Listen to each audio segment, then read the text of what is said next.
Bem-vindo ao canal Super Sociologia. Eu sou Salviano e esta aula vai tratar da redação do Enem 2016.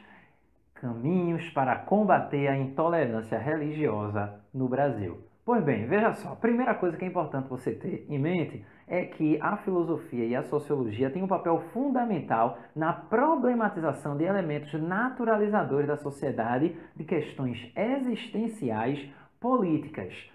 Uma infinitude de possibilidades a sociologia e a filosofia trazem para a gente. E na produção de texto é que o negócio é primoroso. Então a primeira coisa que é interessante a gente pensar é que talvez um dos caminhos para combater a intolerância religiosa, e no Brasil especificamente, não vai ser a tolerância. Por quê? Porque tolerância diz respeito à não aceitação. Eu tolero. Significa que você tem uma zona de tensão ali, e essa zona de tensão a qualquer momento ela pode romper.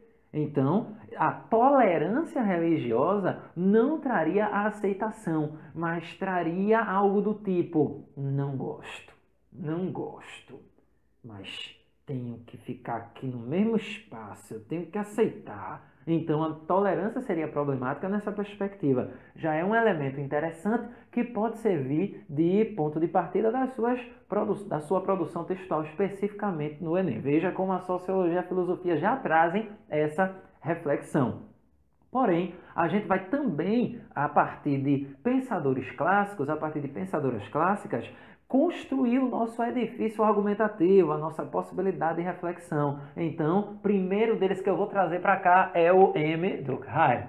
Durkheim é um dos pensadores clássicos da sociologia que elaborou um conceito crucial, que está lá na nossa playlist, no conceito de fato social. Fato social é essa coisa, essas maneiras coletivas de sentir, de pensar e de agir que a sociedade construiu enquanto parte de uma consciência coletiva para garantir a harmonia social. Pois bem, se os fatos sociais são essas maneiras coletivas de sentir, pensar e agir, a intolerância religiosa pode ser entendida como um fato social a partir da elaboração teórica do Durkheim.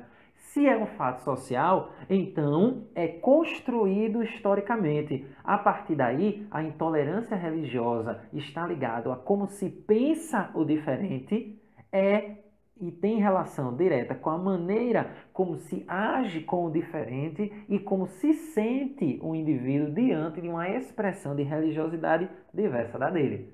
Então, que proposta a gente poderia tirar do pensamento do Durkheim? Ora, era só a gente construir outras formas de pensar, de sentir e de agir que seriam estabelecidas para que a coletividade reestruture aquilo que acredita ser harmônico para o convívio de todos e todas. Veja, isso foi só o Durkheim. Se a gente voltar um pouquinho mais no tempo, a gente vai ter o Voltaire. Voltaire, que traz o quê? Traz uma ideia fundamental ligada à defesa iluminista do uso da razão. O que é que o Voltaire traz? Que a crença sem problematização, sem reflexão, pode levar o indivíduo na direção do fanatismo. Veja que coisa interessante. Veja como a capacidade de refletir, o uso da razão, a proposta iluminista contribuiria para uma postura não intolerante, uma postura que fosse menos intolerante em relação a religiões contrárias ao indivíduo que age, que pensa e, enfim, que realiza práticas de intolerância. Veja, isso foi só o Voltaire. Se a gente for pensar no século XX, então eu traria ele, o Michel Foucault. Foucault traz uma ideia interessante. Ele traz a ideia de que a nossa sociedade se fundamentou na construção de um discurso de verdade que se afirma estabelecendo conceitos e esse conceito estabelecido é o conceito que se organiza, que é legitimado por uma série de outros discursos.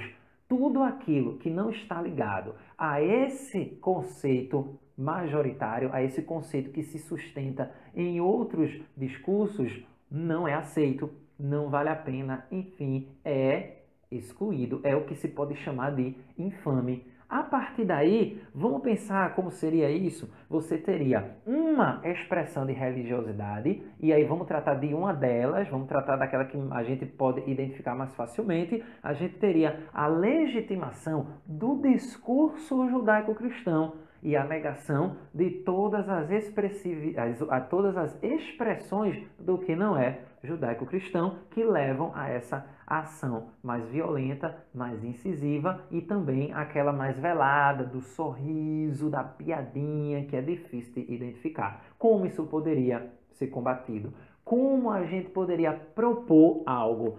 Duas possibilidades. Uma, educação fundamental, e aí você poderia mencionar, se a gente fosse pensar na intolerância em relação a religiões de matriz africana, na Lei 10.639, que estabelece que as aulas, principalmente de história e de arte, teriam uma relação direta, mas não seriam as únicas, com a apresentação da contribuição da matriz africana para a nossa cultura, para a nossa forma de pensar. A partir daí, o que é que a gente teria? A gente teria o convívio com o diferente desde a mais tenra idade da criancinha. Então você teria o entendimento de que o diferente é diferente e não desigual. Logo, contribuiria-se dessa maneira para uma visão mais plural. E uma segunda possibilidade que poderia ser construída em termos de argumentação seria o cumprimento efetivo de leis que iriam reprimir os intolerantes. Você caminharia nessas duas possibilidades. Veja por que a filosofia e a sociologia são fundamentais para a elaboração e para a construção de pensamentos mais problematizadores e propositivos. Gostou da aula? Se você gostou e olha assim diz, eu gostaria muito de escrever um texto assim, e você é terceiranista, especificamente mora em Recife, espaço Tereza Albuquerque, informações logo embaixo do nosso vídeo. É isso aí e principalmente pense nisso.